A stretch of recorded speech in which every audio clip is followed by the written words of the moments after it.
The CMPD College Interns come from colleges across the country. But of course, there are always a few homegrown interns that come back to learn a few things about their local police department. From Charlotte, wanted to see what CMPD was about, kind of how much they had to offer. I really didn't know how much was they had kind of for everyone to do, different task forces or different kind of fields you can go into. It's a huge spider web of things, and applied for a bunch of different internships, but ended up getting the CMPD one, which was a blessing, and decided, you know what, I'm going to do it 8 weeks, and let's kind of see where it goes from there. From what I knew, you kind of know the basics of patrol officers, and you kind of got your ranks, and then maybe SWAT, and that's about it. They really started to show all the different opportunities they have and how far their branches reach within the city, within the county, within the state.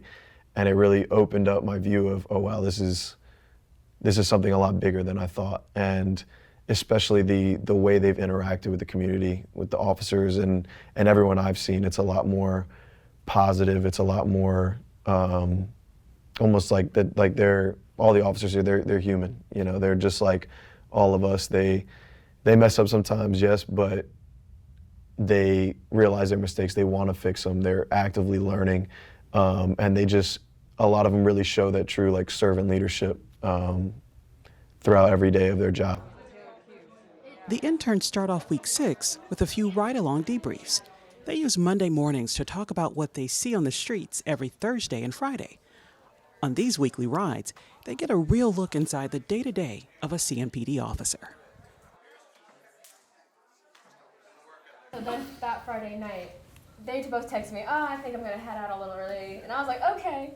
And then we get that, priority 1, and it was like shooting. And Joey's like, okay, I'm going back in the car. We didn't even eat. I was devastated. We were on the way to Bojangles. We had just left the jail, and then priority 1, I was gone. But you guys were first on scene, Yeah, but we were first. Yeah. And they were inside with the kid that got shot, and then my officer's like, let's try to find the crime scene. And so we're like, okay, we find the trail of blood, we go down, and I don't have a flashlight, so I'm just kind of blindly following them. But we found it, and then we have a rookie with us, and it was my officer. And then they were like, there's a light on and a door open in that apartment, and they're like, that looks a little sus. And so they go up and they see blood and things, so they're trying to clear it, but they didn't tell me that. So they're just all of a sudden drawing their guns, and then they just start yelling CMPD, and I'm like, what do you want me to do? They're like, just stand right here. I'm like, okay. And I'm sitting, and then all ran, everybody kept running in, and I'm like, and they leave me out in the dark and no flashlight, and I'm sitting there like, what if someone comes and just takes me out? My guy told me and to hide then you behind walked a tree. up. Yeah. You guys walked up. Yeah, And my I'm guy like, told me to okay, hide I'm behind good a tree and to shine a flashlight at the window, so that's what I did. now. Yeah, but we don't really know what happened there. We think kids were playing with a gun in that time. Yeah. Oh, you got a flashlight, but Yeah, I I got was it. terrified.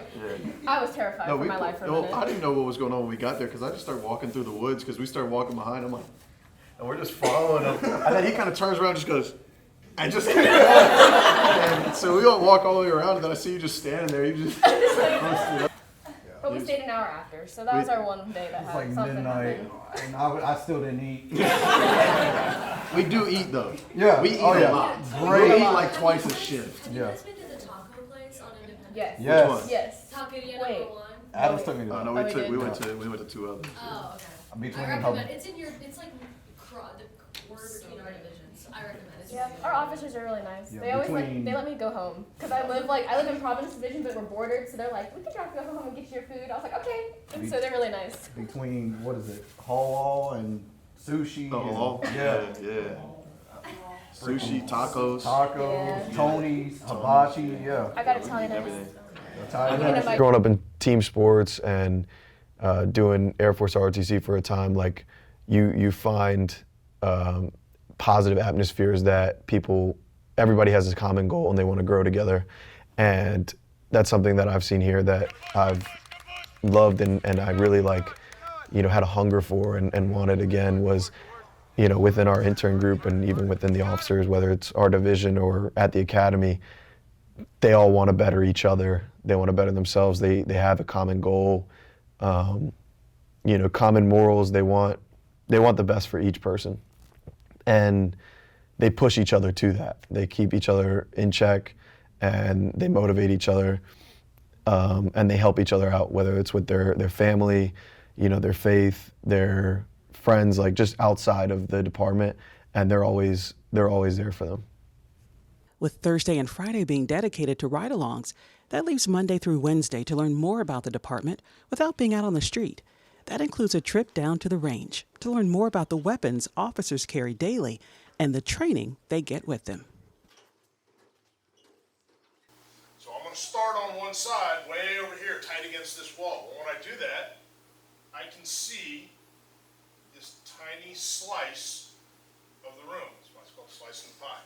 We can see this tiny little bit of the room. So the other thing it does is it helps us process information. If I only have to solve this much of a problem, I have a narrow area I'm looking at, my brain only has to process this much information. If I run in the room like my hair's on fire, I now have to process all of this information at once. It's harder to make a good decision. So here, I process this information. I decide, is there anything I need to do? Do I need to deal with any problems? If so, I deal with it. Talk to somebody, use force, whatever I have to do. If there's nothing there, I just take a little step out to here, and now I'm processing this piece of the pie. And I'm going to break this room down into little tiny pieces. If a gun was in your hand, you think you'd hit me from this distance? Yes. Okay, so you don't need to use the sights, you use distances, right? So if you don't know how to use sights, you don't know how to shoot guns, don't worry about it. Point it, right? We'll use two hands. Put both your hands on it. Point at it, and my finger is right here, right? So I'm pointing. So if I'm pointing that, where's the barrel pointing? Right. At what I'm pointing you're at, right? at. We've been pointing this stuff since we were little kids. I want this, I want that.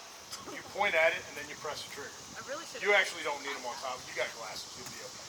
I want to protect my glasses. Okay, that's how you want to do it. All right, so everybody come on They're over here. expensive. All right, so come with me. You guys hang out here, we'll come get you one at a time. So you're going to start off. First one stands up. Okay, so we don't need to do anything, right? No, sir. More. Okay, so you can see what you can see. I just want you.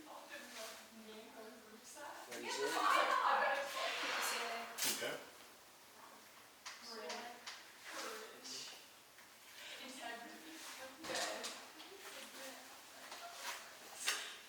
All right, good. All right, so there was nothing to do with it. You saw people, right? Real world wouldn't be talking to them. The only thing you can't see is this really tight corner here and really tight corner there, or if there was furniture, what would be behind it? Yes, sir. The next step would be to go in and check those areas you couldn't see, but you've seen 95% of the room. Yes, sir. All right, nice and slow, deal with what you see.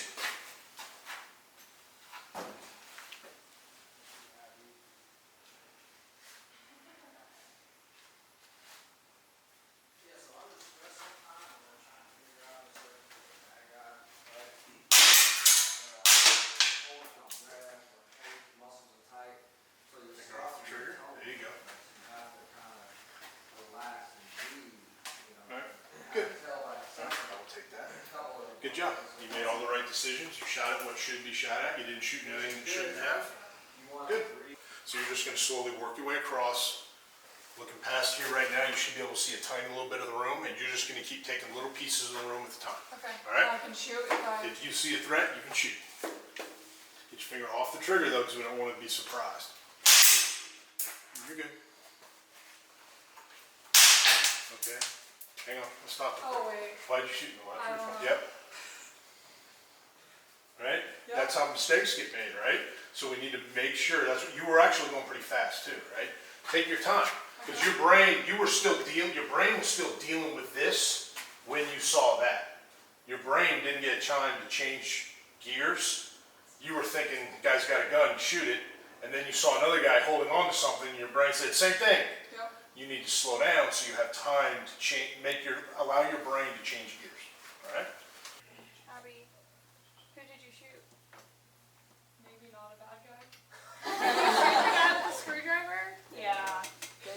Screwdriver.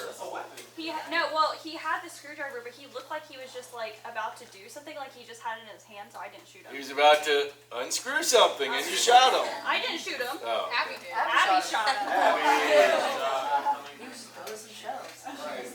Yeah, He's like, it's time to die. here's the maintenance guy just working away, and here she comes.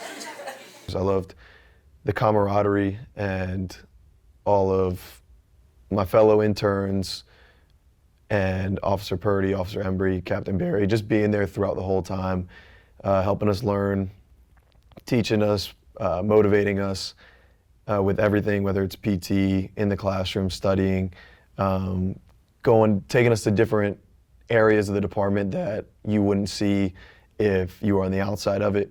And they've really been very informative and positive role models to kind of show us what CMPD is about and the culture that they have here. And of course, the interns always enjoy ending their weeks with their ride-alongs in the divisions. Lee Larry, what's up, man?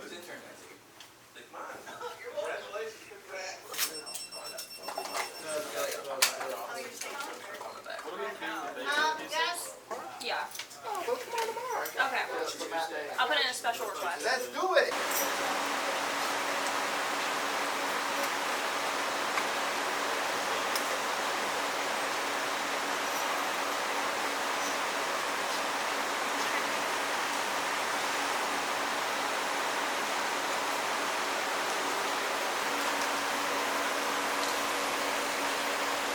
I'm really excited to kind of jump into that and to really see, okay, what do we, have this but for 7 months, and kind of grow with those recruits as well. Thank you to, everyone who's been here, Officer Purdy, Officer Embry, Captain Barry, Captain Lim, Lieutenant Jenkins, and just everybody who's come to teach our classes, always being there.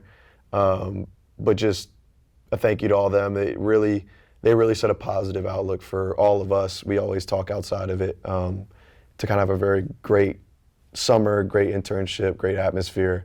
But I think, they don't get enough thanks in general. So I would just say thank you for that. Check out our YouTube channel next Sunday to see what Week 7 cooked up for the interns.